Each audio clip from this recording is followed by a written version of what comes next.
পারবেন। যারাই জনগণের ম্যান্ডেট নিয়ে নির্বাচিত হয়ে আসবে, আমরা তাদের হাতে ক্ষমতা হস্তান্তর করে আমরা বিদায় করব। এর আগে আমরা লেভেল প্লেইং ফিল্ড তৈরি করব। প্রতিটি রাজনৈতিক দল তার কর্মকাণ্ড, মিছিল, মিটিং, মানুষের দুয়ারে দুয়ারে ভোট ছাওয়া এগুলো করতে পারবেন। আপনারা জনগণের কাছে যান, গরম বক্তৃতা সহজ, জনগণের ম্যান্ডেট নিয়ে পার্লামেন্টে যাওয়া কঠিন। হযরত মাওলানা আল্লামা মাহমুদুল হাসান সাহেব যাত্রাবাড়ি, আমি শিবচর মাদ্রাসায় বক্তৃতা করেছি। উনি আমারে বলছেন, জোশ থাকা ভালো, জোশ খুব দরকার। জোশ মানে পাগলা ঘোড়া, পাগলা ঘোড়ার পিঠে যদি ছড়েন, হাতে যদি লাগাম না থাকে, ঘোড়াই একবারে পিছে মেরে ফেলবে। জোশ ভালো, নিয়ন্ত্রণ থাকা যায়, লাগাম থাকা যায়, হোশে কাজ করতে হবে।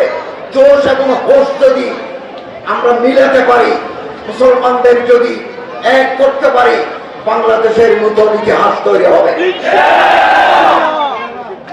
এক সুন্দর বাংলার স্বপ্ন দেখি আমরা সবাই, এক সুন্দর বাংলা দেখি যেখানে প্রতিটি মানুষ তার ধর্ম, তার ব্যবসা, তার বাণিজ্য, রাজনীতি সুন্দরভাবে তারা চালাতে পারবেন। যারা আমার দেশের সম্পদ চুরি করে বিদেশে বাড়ি বাঁধে, তারা কোনোদিন দেশপ্রেমিক হতে পারে না। তারা কোন ধরনের দেশপ্রেমিক? এদেশের আলেমরা দেশপ্রেমিক। এদেশের আলেমদের কোনো বাড়ি বিদেশে নাই, আমার তো দেশেও নাই। আমি 50 বছর চট্টগ্রামে মাদ্রাসায় পড়েছি, ইউনিভার্সিটিতে পড়েছি, মাদ্রাসায় শিক্ষকতা করেছি, বিশ্ববিদ্যালয়ে শিক্ষকতা করেছি। চট্টগ্রাম শহরে আমি এটা গ্রহণ করতে পারি নাই। এরকম হাজার হাজার আলেমদের শহরে কোনো বাড়ি নাই, বিদেশ তো দূরের কথা। যারা আমার দেশের সম্পদ লুট করে দেশকে শেষ করে দিয়েছে, তারা কোনোদিন দেশপ্রেমিক হতে পারে না। দেশকে ভালোবাসতে হবে, দেশকে ভালোবাসা নবীর সুন্নাত। রাসূল মকবুল সাল্লাল্লাহু আলাইহি ওয়াসাল্লাম মক্কা থেকে যখন মদিনা হিজরত করে যাচ্ছেন, فلما هاجر النبي صلى الله عليه وسلم من مكة إلى المدينة فانتقل النبي صلى الله عليه وسلم إليها إلى مكة مرة بعد مرة। হযরত হিজরত করে মক্কা থেকে মদিনা যখন যাচ্ছেন, বারবার পিছনে ফিরে তাকান। ফাফাজা যায়নাহু বিদ্দুমু, চোখের পানিতে হযরতের বুক বাঁচি গেল, বুক বাঁচি গেল। এটার নাম দেশপ্রেম। এই বাংলা আমাদের, এই বাংলাদেশ আলেমদের, এই বাংলাদেশ ন্যাক্কার বাংলাদেশ।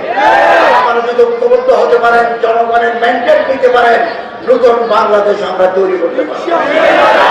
আগামী দিনে আমি এখন পূর্ণ মন্ত্রীকে মন্ত্রীর মর্যাদায় উপদেষ্টা।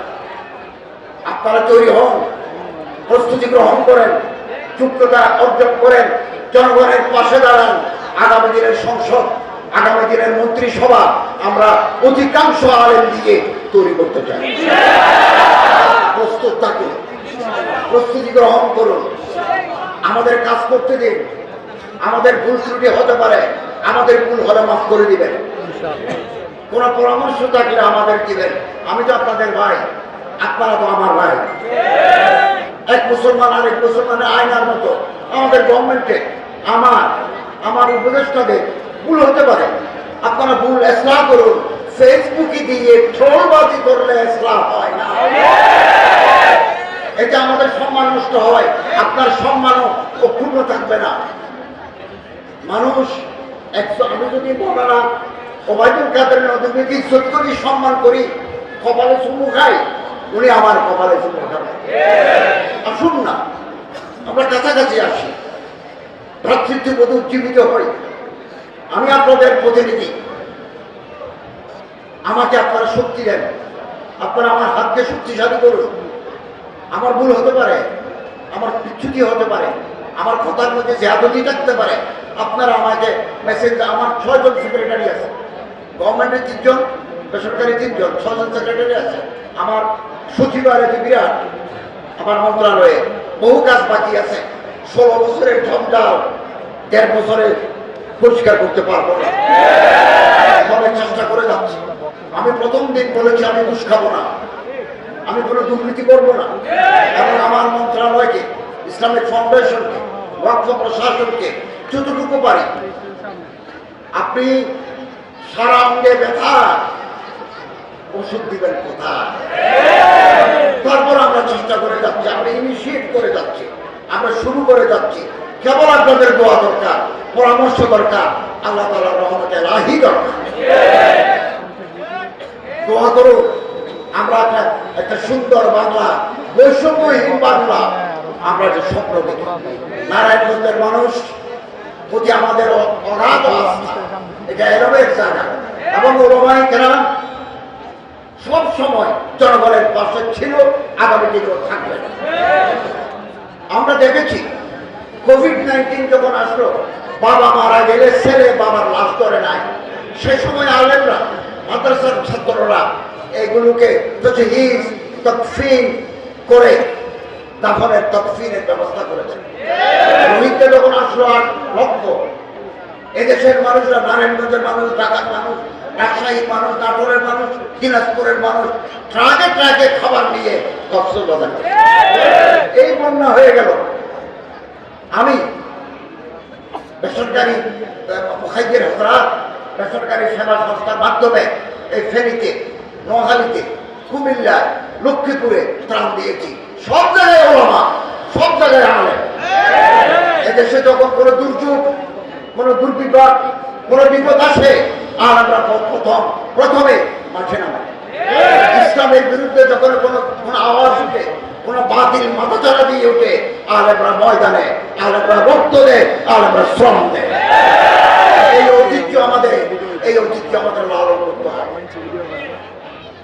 আল্লাহ তাআলা তৌফিক দান করুন, এবং আমাদের দৃষ্টিভঙ্গি বড় করতে হবে।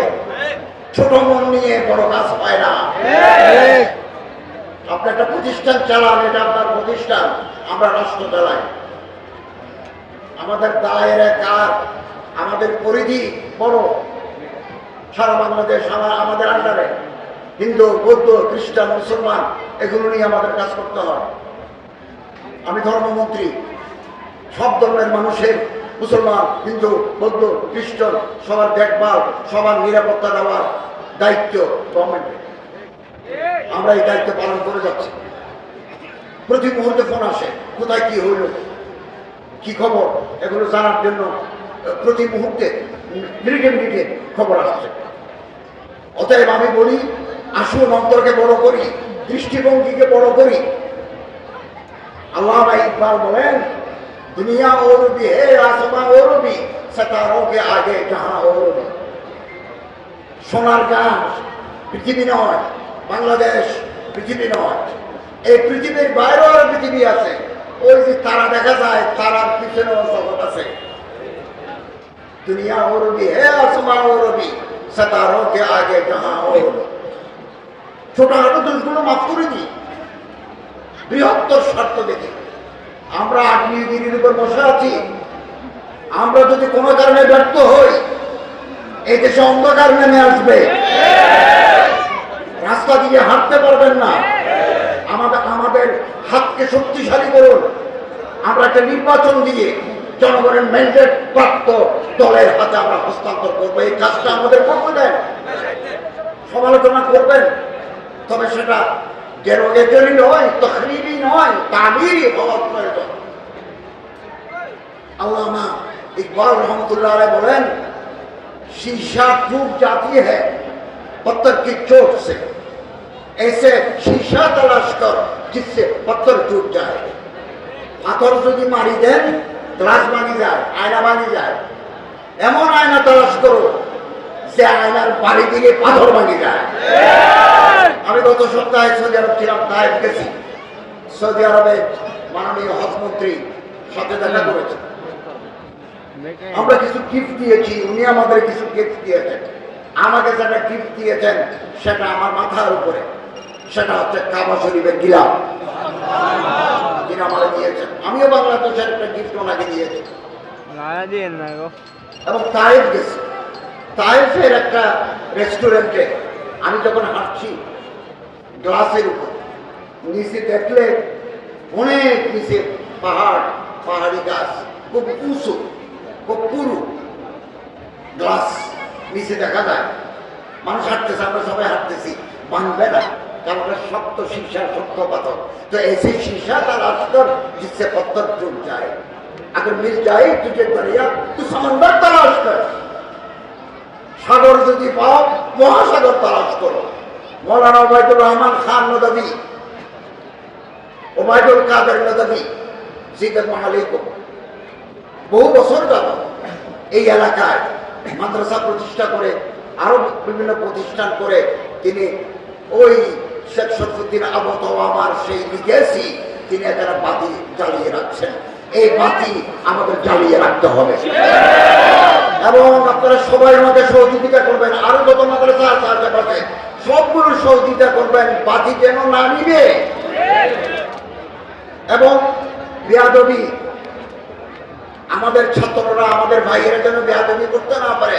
বেয়াদব মাহরুমে গছ কাজ ফসলের রব, আল্লাহর রহমত থেকে বেয়াদবরা মাহরুমটাকে দেয়। আবুল হাসান আলী নদভী বলেছেন, জেহানত বহুত अच्छी बात है, মেধাবী হওয়া খুব ভালো, এর সাথে আদব যুক্ত হওয়া দরকার। জেহানতের সাথে যদি আদবের যুক্তি না হয় তাহলে গোমরাহ হওয়ার আশঙ্কা থাকে। তিনি বলেছেন, পৃথিবীতে যত ফিতনা বরপা হয়েছে সবগুলোর পিছনে মেধাবী মানুষ আছে। অতএব মেধা থাকলে হবে না, মেরিটোরিয়াস হলে হবে না, আদব থাকতে হবে। তাহলে আপনার আর না হলে আল্লাহ তাআলা বেয়াদবির কারণে ইস্তেফাদা করেছেন, এফাদিয়ত আল্লাহ সওয়াব করে নেবেন।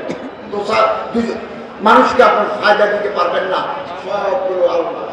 তুতিল মুলকা মান তাশা ওয়া তানজিলুল মুলকা মিম্মান তাশা। আল্লাহ যাকে চান ইজ্জত দেন, যাকে চান বেইজ্জত করেন, সবগুলো আল্লাহর হাতে। একথা আমরা বিশ্বাস করতে হবে। আমি ঘুম থেকে উঠে উপদেষ্টা হয়ে গেছি, আমার কোনো তদবির নাই। আমি একটা মসজিদের ইমাম, মসজিদের খতিব, আন্তর্জাতিক ইসলামী বিশ্ববিদ্যালয়ের জাল ফ্যাকাল্টি শিক্ষক, যিনি মাদ্রাসার আমি তিরমিজি শরীফের ওস্তাদ, মাঠে ময়দানে ওয়াজ করি। ঘুম থেকে উঠি দেখলাম খবর আসলো যে আপনাকে শপথ নিতে হবে, মহামান্য রাষ্ট্রপতি আপনাকে উপদেষ্টা নিয়োগ করেছেন। আমি তো অবাক। সব আল্লাহ,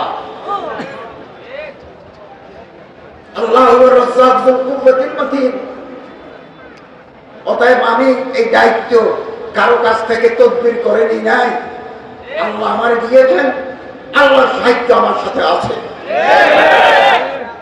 আউযু বিকা মিন গালাবাতিদ দাই ওয়া গালাবাতিল আদু ওয়া শামাতাতিল আদা। হাদিসে আছে, যারা দায়িত্ব খুঁজে নেয় না আল্লাহর নুসরত থাকে। আমি আশা করি আল্লাহ রাব্বুল ইজ্জতের নুসরত আমার সাথে আছে। আপনারা আমারে মহব্বত করেন। আমি যে জায়গায় গেছি সব ওলামা, সুলাহা, মুকাবা, ওরাফা, জোয়ামা, সাধারণ মানুষ, কৃষক, শ্রমিক আমারে মহব্বত করে। আপনাদের মহব্বতে আমি বেঁচে থাকি। অতএব সহযোগিতা চাই, আমাদের হাতকে শক্তিশালী করুন। আমরা আপনাদের পাশে আছি, আপনারা না আমার পাশে থাকবেন ইনশাআল্লাহ। আগামী সুন্দর ভবিষ্যতের আশায় আমরা টিকে আছি, আমরা বেঁচে আছি। একটা সুন্দর বাংলা, সব দেশ উন্নত হয়ে গেছে, আমরা কেন পারি না? কেন পারি না?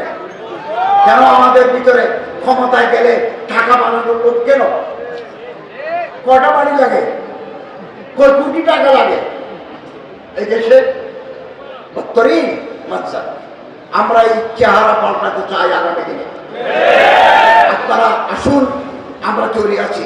আল্লাহ বলে তৌফিক ওয়াল মুওয়াফিক ওয়াল মুঈন ওয়া আখিরু দাওয়ানা আলহামদুলিল্লাহি রাব্বিল আলামিন।